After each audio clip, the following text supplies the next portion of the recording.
के मन हर्षाए, हो सुनकर के मन हर्षाए। ओम शांति।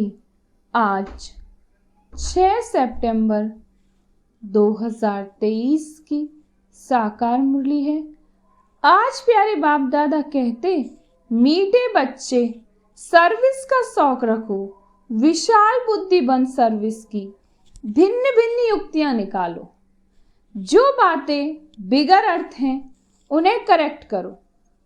आज का प्रश्न है, आत्मा जो अजामिल जैसी गंदी बन गई है उसको साफ करने का साधन क्या है? आज का उत्तर है, उसे ज्ञान मान सरोवर में डुबो दो। अगर ज्ञान सागर में डूबो रहे हो तो आत्मा की मैल साफ हो जाएगी। आज दूसरा प्रश्न है, ब्राह्मणों के लिए सबसे बड़ा पाप कौन सा है? उत्तर है, ब्राह्मण अगर बाप की आज्ञा न माने तो यह बहुत बड़ा पाप है। बाप की पहली आज्ञा है, तुम मुझे निरंतर याद करो, लेकिन इसमें बच्चे ही फेल हो जाते हैं।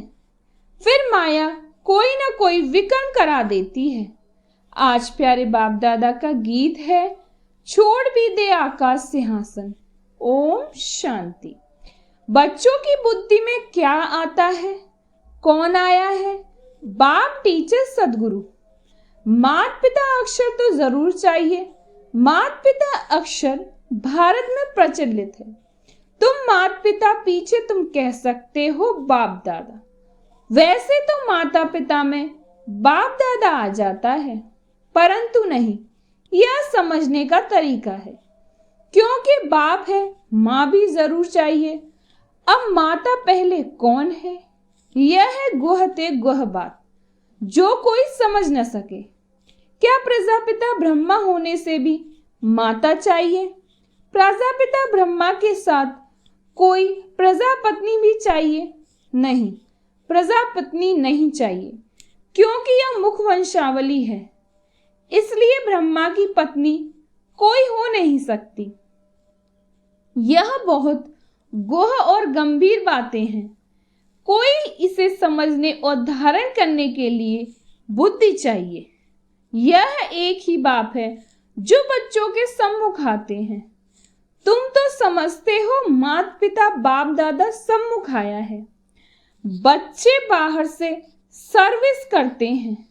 सेंटर्स पर जो रहते हैं वह नहीं समझेंगे कि माता पिता बाप दादा सम्मुख आए हैं। वह समझेंगे फलानी बीके वह ब्रह्मा कुमारी आई है, यह मम्मा एडॉप्ट की हुई है। सबसे लकी सितारा जगत अम्मा है, यह संभालने के लिए मुख्य है। इसलिए इन पर कलश रखा रहता है। और यह ब्रह्मा तो हो गई ब्रह्मा पुत्र मेल के रूप में, तो जरूर सरस्वती चाहिए। सरस्वती को ही जगत अम्मा कहा जाए। इस मेल को जगत अम्मा नहीं कहेंगे। यह बड़ा अच्छा राज है जो कोई भी गीता भागवत में नहीं है। शास्त्रों में कहानियां बैठ लिखी हैं। 5000 वर्ष पहले व 2500 वर्ष पहले यह हुआ था, सो बैठ लिखते हैं। वह नाम रूप देश काल तो कुछ नहीं है। नाटक भी अनेक प्रकार के बनाते हैं। यह बाप बैठ सम्मुख अच्छी रीति समझाते हैं कि बच्चे हर एक बात को पूरा समझे। इन गीतों में भी कोई बिगर अर्थ अक्षर है। अब आकाश तत्व तो यह है, इसमें तो हम बैठे हैं। जिस पारलौकिक बात को सब याद करते हैं वह कोई आकाश तत्व में आते नहीं है। अगर श्री कृष्ण की आत्मा कहे वह तो यहाँ ही है। सब मुख्य आत्माएं धर्म स्थापक आदि यहाँ ही है। श्री कृष्ण की आत्मा भी 84वें जन्म में यहाँ ही है। उनकी आत्मा को तो बुला न सके। यह परमपिता परमात्मा को बुलाया जाता है। कि आओ अपना महतत्व निर्वाण धाम छोड़कर वहां से आओ। तुम आत्माओं का सिंहासन तो महतत्व है। आकाश में तो तुम जीवात्माएं रहती हो। यह मांडवा का है खेल चलने का। जब गीत सुनते हैं दिल में आप ही करेक्ट करते जाओ। यह तो जिन्होंने नाटक बनाए हैं उन्होंने भी फिर गीत बनाए हैं। फिल्म शूट करने वालों को भी समझाना चाहिए, इसमें बड़ी विशाल बुद्धि चाहिए। बाबा राय देते हैं सर्विस करने के लिए। यह ड्रामा जिसने बनाया है उन्हें समझाना चाहिए, उनसे मिलाना चाहिए, इतनी समझ चाहिए। बाप तो डायरेक्शन देंगे, बाप को तो जाकर नहीं पूछना है। बाप तुम बच्चों को डायरेक्शन देंगे, ऐसे ऐसे करो, श्रीमत पर चलो। गीत वास्तव में धरती यह भारत खंड है। भारत में ही उनका आना होता है, भारत ही उनका बर्थ प्लेस है। सभी उस निराकार फादर को ही बुलाते हैं। श्री कृष्ण सबका फादर नहीं है, और मुरली जो दिखाते हैं वह कोई काठ की तुतारी तो नहीं है जो श्री कृष्ण के हाथ में दे देते हैं। मुरली तो वास्तव में ज्ञान की है। गॉडेज ऑफ नॉलेज सरस्वती को कहते हैं, राधे को नहीं कहेंगे, श्री कृष्ण को भी नहीं कहेंगे। यह तो जोड़ी है बाप और बच्चों की। सरस्वती को कहा जाता है गॉडेज ऑफ नॉलेज, तो जरूर प्रजापिता ब्रह्मा पुत्रा भी गॉड ऑफ नॉलेज होना चाहिए। लेकिन ब्रह्मा के लिए तो नहीं गाया जाता। गॉड इज नॉलेजफुल कहा जाता है, ब्रह्मा नॉलेजफुल नहीं, गॉड इज नॉलेजफुल। परमपिता परमात्मा ज्ञान सागर है, तो जरूर अपने बच्चों को ज्ञान देंगे। पहले पहले इनमें प्रवेश कर इन द्वारा दूसरों को देते हैं। इसमें सब लक्की सितारे आ जाते हैं।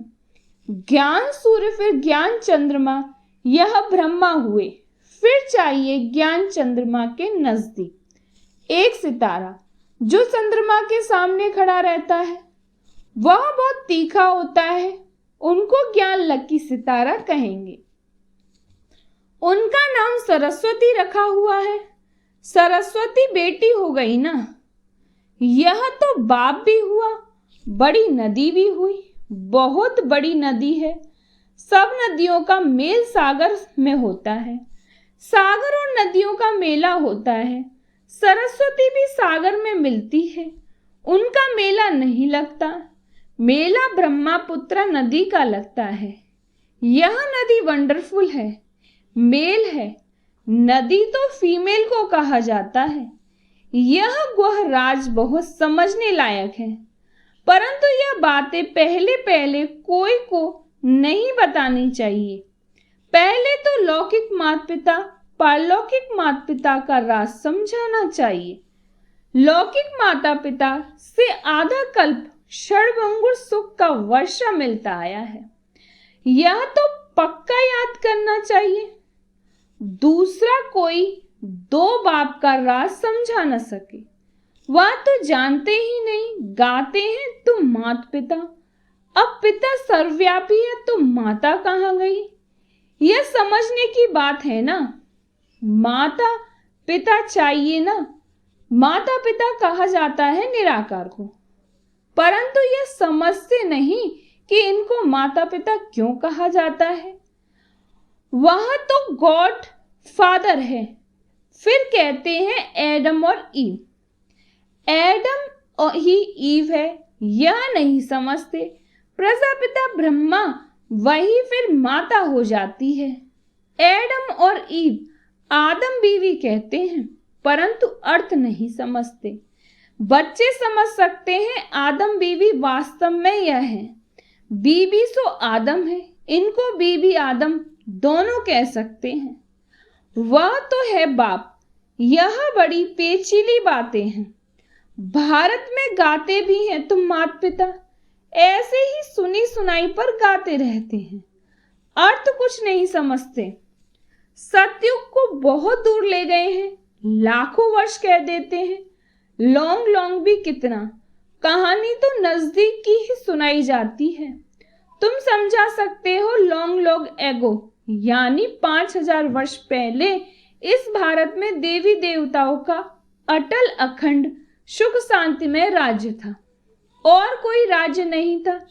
यह अक्षर कोई विद्वान आचार्य कह नहीं सकते। देवी देवताओं का राज्य था, मालूम होना चाहिए कैसे स्थापन हुआ, लक्ष्मी नारायण कैसे बने, कैसे उनकी रजाई स्थापन हुई। उनके पहले तो कलयुग था, बरोबर कलयुग का अंत अब है, और कलयुग के बाद फिर सतयुग होगा। सतयुग सामने आ गया तो लॉन्ग लॉन्ग था वह सामने आ गया। 84 जन्म लेते लेते अब कलयुग का अंत आकर हुआ है। अभी तुमको कहेंगे 5000 वर्ष पहले इन लक्ष्मी नारायण का सतयुग में राज्य था। अभी नहीं है, अभी टाइम आकर पूरा हुआ है, फिर से लक्ष्मी नारायण का राज्य स्थापन हो रहा है। यह तुम्हारी बुद्धि में है, जिसके लिए तुम पुरुषार्थ कर रहे हो।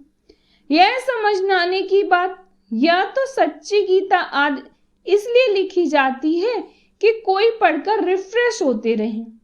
यह जानते हैं जो लिखा जाता है वह फिर प्राय लोप हो जाएगा, यह सच्ची गीता भी नहीं रहेगी।